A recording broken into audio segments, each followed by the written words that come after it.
A long time ago, sectional conflicts in America were a rising issue. When America divided, it caused a civil war. This is the story of events leading up to the Civil War that caused the sectionalist divide. It all began with the Missouri Compromise. Missouri should be a slave state. No, it should be a free state, dude. I'm Henry Clay. I propose a compromise that all states above the 3630 line will be free states, and all states below the 3630 line will be slave states.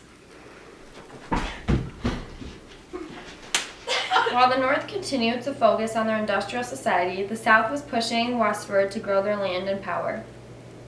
Amen. West!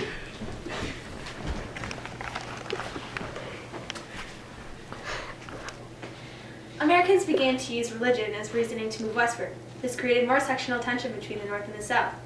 The North didn't want slavery to expand, but the South was eager. Following the South's expansion of Manifest Destiny, a clash between the previous landholders, the Mexicans, and the Americans ended in war. Hola, ¿cómo estás? English, dude. I speak English. Oh, American. Yeah. Yep. I'm just gonna. No, dude. Excuse me? You can't come over here. Come on, man. It's our God-given right. No. Well, hit me. It's the first punch. That's what you get, man. The Mexican and American War caused sectionalism divide between the North and South because the South wanted the land as it could expand slavery, but the North didn't want it because there would be a debate over slavery and they did not want it to expand. Henry Clay created a compromise 20 years ago, and he had to do this again, but this time the sake of the Union was on the line. The Compromise of 1850 created the Fugitive Slave Act and made California a free state and banished slavery in D.C. This caused the South to become both outraged but also happy. This occurred with the North, and the compromise only deepened the gap between the North and the South. Honestly, as a Southerner, California is a free state. Not a fan. As a Northerner, I don't think the Fugitive Slave Act's pretty good either. Well, I mean, What if he actually is a free slave? You wouldn't know. well, we got the Fugitive Slave Act, so And we got two free states. whatever, man. So I think Done with you, you go. would. Okay. The Kansas-Nebraska Act gave white males the power to decide whether they would allow slavery within each territory. This created this sectionalism between the North and South because white males got to decide. It would throw off the balance of power, and there would be more slave states than free ones.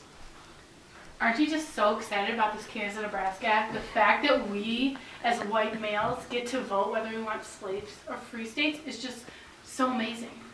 No, you don't seem to understand. It's just gonna throw off the balance. The balance is fine, because as a white male, we will decide what's better because God is coming through us. God knows, and He's injecting His light onto us. The balance may be fine right now, but it won't be after that act is passed. How would you know? The case of an enslaved man was unfairly decided due to his lack of rights when he tried to sue for his freedom after being illegally held a slave in a free state. This case overturned the Missouri Compromise as unconstitutional as slavery was protected in the Constitution.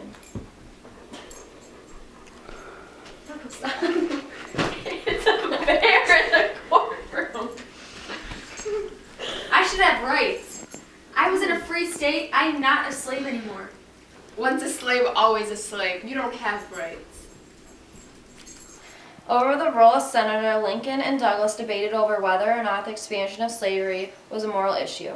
Douglas won the re-election to the U.S. Senate, but it caused sectionalism since the Southern Democrats did not believe he was supporting the implications of the Dred Scott decision, and it enforced the sectionalism also as half the nation took the sides of their opposite views.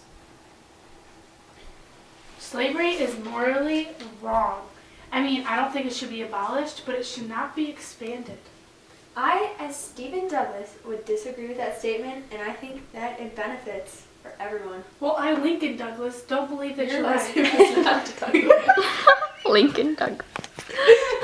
Abraham Lincoln, There you I'm sorry. He just wants to be like me. I Vote for really me, do. everyone. Vote for me. I really don't want to be like Goodbye. you. Written by Harriet Beecher Stowe. Uncle Tom's Cabin caused an uproar in society as it showed the true nature of slavery, known to have helped lay the groundwork for the Civil War. The novel caused the wedge between the North and the South that only deepened.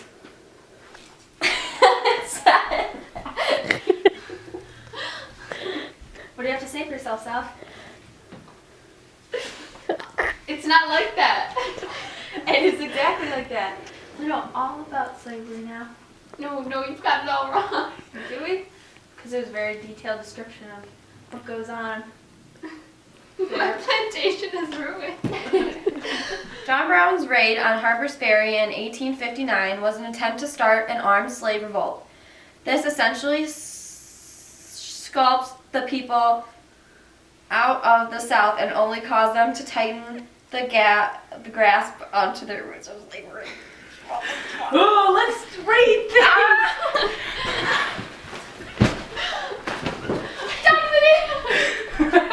Get out of here!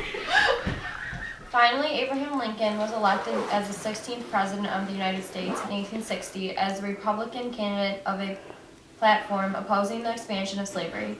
After he was elected president, the southern states started to secede. Since they believed Lincoln would try to abolish slavery, the states that seceded formed the Confederate States, and the Civil War broke out in April. In your hands, my dissatisfied fellow countrymen, and not in mine, is a momentous issue of civil war. The government will not assail you. You can have no conflict without being yourselves the aggressors. You have no oath registered in heaven to destroy the government, while I shall have the most solemn one to preserve, protect, and defend it. Each a component leading to a great divide of our nation, changed us from fighting together against foreign nations and turned us against ourselves, with a continuation of sectionalism.